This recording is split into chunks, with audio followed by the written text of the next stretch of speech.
Aba, si Tuta. Tito Soto pala. Nagbago ng ihip ng hangin ah. Biglang binagyabang na kaibigan niya si dating Pangulong Duterte ah. Anong meron? Tito Soto, sinabing siya ang pinakamatandang kaibigan sa politika ni dating Pangulong Duterte. Eh ano ngayon? Noon yun. Eh si Junior nga, di ba? Magkakampi sila ni Vice President, di ba? O ngayon, ano na? Ipinagmalaki ni Senate President Tito Soto na siya ang maituturing na pinakamatandang kaibigan ni dating Pangulong Rodrigo Duterte sa politika. Sa isang panayam nitong March 12, sinabi ni Soto noong 1988 pa lamang ay magkaibigan na sila ni Duterte noong sila'y parehas na local officials pa lang. Eh kung totoo yan, anyari sa'yo ngayon, bakit ka nagkakaganon?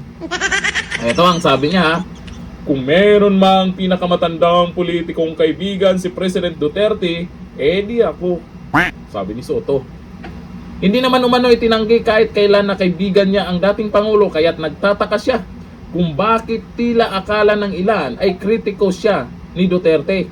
Nakikita sa iyong galawan, Soto? Baka hindi mo nakikita yung mga pinagagawa mo? Anong tingin mo sa mga Duterte supporters?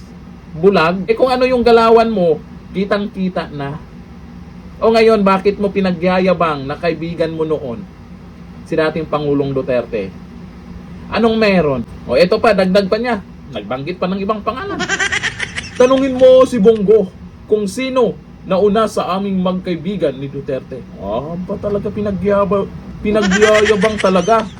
Kasi naman, sa tingin ko ito sa akin lang, sa tingin ko, baka nakikita ni Senator Soto na maraming galit na sa kanya, lalo na mga Duterte supporters. Ginawa niya to na kaibigan daw para naman yung iba ay makontrol yung galit o mawala yung galit. Ay kaibigan pala yan ni Duterte. Wag kami, Soto. Kwento mo. Ayon dito kay Joel Magpantay, magkaiba ang sinabi sa ginawa, magkaibigan sa salita, ngunit hindi sa gawa. Sabi ni RCS Builder, ikaw ang halimbawa na ahas na kaibigan. Ano naman oh. Sabi ni Mamay Magal, sana all, kasi malapit ng 2028. Baka tatakbong presidente yan si Soto ha. Or vice. Hoy, baka tatakbong vice president yan. Tapos gusto katandem si Sara.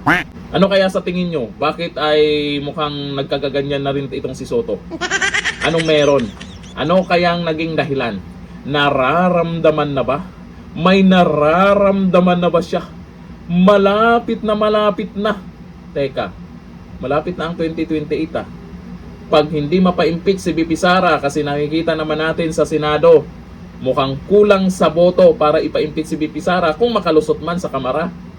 Eh, itong si VP Sara, pag naging Pangulo, sa tingin nyo, si Soto, anong mangyari dito? Kaya ang bait pala ngayon ah. Daw Soto ha. Yung mga nag-comment kasi dyan, tuta daw, tuta. Totoo ba Soto? Tuta. Magandang grabe yun.